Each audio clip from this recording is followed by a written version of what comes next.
হরমুজে ভারতীয় জাহাজের ওপর হামলা, এবার বড়সড় অ্যাকশন নিল ভারত সরকার। হ্যাঁ বন্ধুরা, আর রেহাই নয়, এবার সরাসরি অ্যাকশনের পথে হাঁটলো ভারত সরকার। তো বন্ধুরা, ভারত সরকারের তরফ থেকে কি পদক্ষেপ নেওয়া হয়েছে আজকের এই প্রতিবেদনে আপনাদেরকে এই বিষয়ে একদম বিস্তারিতভাবে জানিয়ে দেব। তো আশা রাখবো ভিডিওটিতে আপনারা প্রত্যেকেই প্রথম থেকেই শেষ পর্যন্ত সঙ্গে থাকবেন। বন্ধুরা, আপনারা প্রত্যেকেই জানেন গত 18ই এপ্রিল শনিবার দিনে হরমুজ প্রণালী দিয়ে ভারতের দুটি জাহাজ কিন্তু আসছিল, তাই তো? আপনারা তো জানেন, এই নিয়ে তো প্রতিবেদন আমরা দিয়েছি আমাদের চ্যানেলে। তো এই জাহাজের ওপর ইরানের নৌসেনার কিছু সেনা রয়েছে, তারা কিন্তু সরাসরি গুলি করে এই হরমুজ থেকে আসা ভারতীয় দুটি জাহাজে। একটি জাহাজ প্রচুর পরিমাণে ক্ষয়ক্ষতি হয়েছে, তবে ভাগ্য ভালো কোনো লোকের প্রাণহানি ঘটেনি বা কোনো রকম সেরকম বেশি ক্ষয়ক্ষতি হয়নি। জাহাজের ক্ষয়ক্ষতি হয়েছে, একটি জাহাজ পুরোপুরিভাবে অনেকটাই ক্ষতিগ্রস্ত হয়েছে এবং একটি জাহাজ কোনো রকম ক্ষয়ক্ষতি হয়নি, সেটি কিন্তু প্রণালী পার করে চলে এসেছে। তবে কেন এরকম ঘটলো, অর্থাৎ কেন ইরানের সেই নৌসেনারা সরাসরি ভারতের এই দুটি জাহাজকে আক্রমণ করলো বা গুলিবর্ষণ করলো, সে নিয়ে এবার কিন্তু সরাসরি এবার অ্যাকশনের পথ নিল ভারত সরকার, যেটা আপনাদেরকে জানাবো এই প্রতিবেদনে। অর্থাৎ ভারত সরকারের তরফ থেকে কি অ্যাকশন না হলো আজকের এই ভিডিওতে আপনারা জানতে পারবেন। পাশাপাশি যেই অ্যাকশনটি না হয়েছে, এবার কিন্তু ভারতের জাহাজের ওপর গুলি বা কোনো রকম কিছু পদক্ষেপ নিতে ইরানের কিন্তু বুক কেঁপে উঠবে। হ্যাঁ বন্ধুরা, এমনটাই বড়সড় পদক্ষেপ নিয়েছে ভারত সরকার, যেটা আপনারা জানতে পারবেন। তবে একটি বিষয় আপনাদেরকে জানিয়ে রাখি, দেখুন, হরমুজ প্রণালী আগে বন্ধ ছিল, যার জেরে আমরা গ্যাসের সংকট দেখেছি, পাশাপাশি তেলের সংকটও দেখেছি বিভিন্ন দেশে। আমাদের ভারতবর্ষে তেলের সংকট সেভাবে না ঘটলেও অন্যান্য দেশে কিন্তু তেলের সংকট ঘটেছে, বাংলাদেশ থেকে শুরু করে পাকিস্তান, বিভিন্ন জায়গায় তেলের সংকট কিন্তু অনেকটাই ঘটেছে। ইরান, ইসরায়েল এবং আমেরিকার মধ্যে যে যুদ্ধ পরিস্থিতি চলছিল, সেটা কিন্তু হরমুজ প্রণালী নিয়ে। তবে এই হরমুজ প্রণালী কিন্তু খুলে দেওয়া হয়েছে ইরানের তরফ থেকে, আপনারা জানেন। তার জন্যই সেখান থেকে অয়েল নিয়ে, অর্থাৎ তেল নিয়ে, কাঁচা যে তেল রয়েছে সেটি নিয়ে কিন্তু দুটি জাহাজ, অর্থাৎ 20 ব্যারেল তেল নিয়ে দুটি জাহাজ কিন্তু এগিয়ে আসছিল। এই দুটি জাহাজের ওপরই কিন্তু ইরানের বেশ কিছু নৌসেনা কিন্তু আক্রমণ করে, যার জেরে এই পরিস্থিতি কিন্তু তৈরি হয়েছে। তবে আসুন, ভারত সরকারের তরফ থেকে কি পদক্ষেপ নেওয়া হয়েছে সেটি একবার আপনাদেরকে বিস্তারিতভাবে জানিয়ে দিই। দেখুন, এখানে পরিষ্কার কিন্তু বলে দিয়েছে, পারস্য উপসাগরের সবচেয়ে সংবেদনশীল জলপথ হচ্ছে হরমুজ প্রণালী। ইরানের ইসলামিক রেভলিউশনারি গার্ড কর্পস নৌবাহিনীর গার্ডবোন দুটি ভারতীয় পতাকাবাহী জাহাজের ওপর গুলি চালানোর ঘটনায় উত্তেজনা কিন্তু ছড়িয়ে পড়েছে, যেটা আপনাদেরকে বললাম। ঘটনার পর ভারত সরকার ইরানকে কড়া সতর্কবার্তা দিয়েছে এবং স্পষ্ট জানিয়ে দিয়েছে যে হরমুজ প্রণালী আন্তর্জাতিক জলপথ, কোনো ধরনের ট্রোল বা বাধ্যবাধকতামূলক অনুমতির দাবি কিন্তু মানবে না ভারত। বুঝতেই পারলেন, হরমুজ প্রণালী দিয়ে যে জাহাজগুলো আসে, সেখানে কোনো ট্রোল বা কোনো রকম বাধ্যবাধকতামূলক ভারত কিন্তু মানবে না, এটা স্পষ্টভাবে জানিয়ে দিয়েছে। একই সঙ্গে ভারতীয় নৌবাহিনী একাধিক যুদ্ধ জাহাজ মোতায়েন করে ভারতগামী জাহাজগুলোর নিরাপত্তা নিশ্চিত করার পদক্ষেপ নিয়েছে। এবার বুঝতে পারলেন, এই হরমুজ প্রণালীর মধ্যে ভারতীয় বিভিন্ন নৌসেনা বাহিনী জাহাজ মোতায়েন করা হয়েছে।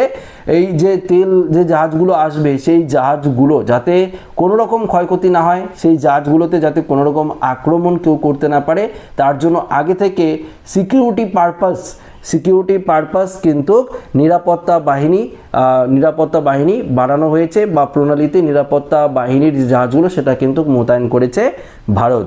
শনিবার 18 এপ্রিল হরমুজ প্রণালী অতিক্রম করার চেষ্টা করার সময় সানমার হেরল্ড এবং জাগর্নভ নামে দুটি ভারতীয় পতাকাবাহী জাহাজ IRGC গার্ডবনের মুখোমুখি হয়। এখানে জাহাজগুলো ইরাকি অপরিশোধিত তেল বহন করছিল।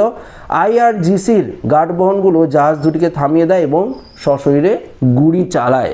গুলিতে জাহাজের একাধিক জানলা ভেঙে গিয়েছে, ক্ষতিগ্রস্ত হয়েছে একটি পুরোপুরি জাহাজ, তবে ভাগ্য ভালো কোনো লোকের প্রাণহানি কিন্তু ঘটেনি। কোনো নাবিক আহত হয়নি বলে জানা গেলেও একটি জাহাজের জানলার কাঁচ ভেঙে যায়। আতঙ্কিত নাবিকদের রেডিও বার্তায় শোনা যায়, আপনারা আমাদের ক্লিয়ারেন্স দিয়েছিলেন, এখন গুলি চালালেন। শেষ পর্যন্ত দুটি জাহাজকেই ফিরে যেতে হয়। ঘটনার পর ভারতের বিদেশ মন্ত্রক তাৎক্ষণিকভাবে প্রতিক্রিয়া জানায়। বিদেশ সচিব বিক্রম মিশ্রি ইরানের রাষ্ট্রদূত মোহাম্মদ ফাতালিকে তলব করে গভীর উদ্বেগ কিন্তু প্রকাশ করে। ভারত স্পষ্ট জানিয়ে দেয়, হরমুজ প্রণালী বিশ্বের আন্তর্জাতিক জলপথ এবং এখানে কোনো দেশ একতরফাভাবে টোল বা অনুমোদিত দাবি করতে পারে না। বিদেশ মন্ত্রকের মন্তব্য করেছেন, ভারতীয় জাহাজ ও নাবিকদের নিরাপত্তা আমাদের কাছে সর্বোচ্চ অগ্রাধিকার। ইরানকে এই ধরনের ঘটনা থেকে বিরত থাকতে বলা হয়েছে। ভারতের জ্বালানি নিরাপত্তার জন্য স্ট্রেইট অফ হরমুজ অত্যন্ত গুরুত্বপূর্ণ। দেশের আমদানিকৃত তেলের বড় অংশ এই পথ দিয়েই আসে। আপনারা তো জানেন, হরমুজ প্রণালী দিয়ে দেশের 20% ওপরে তেল কিন্তু এই প্রণালী দিয়েই কিন্তু আসে, যার জেরে কিন্তু আমরা তেল সরবরাহ করতে পারি। যদি সেটা বন্ধ হয়ে যায় তাহলে তেলের সংকট একদিকে যেমন দেখা দিবে, রান্নার গ্যাসের সংকটও দেখা দিবে, অন্যদিকে নিত্য প্রয়োজনীয় জিনিসের দাম কিন্তু এক ধাক্কায় আকাশ ছোঁয়া হয়ে যাবে। ঘটনার পর ভারত সরকার 22টি এনার্জি কার্গো জাহাজ চিহ্নিত করে তাদের নিরাপত্তা প্রত্যাবরণের জন্য ইরানি কর্তৃপক্ষ ভারতীয় নৌসেনা বাহিনীর সঙ্গে সমন্বয় শুরু করেছে।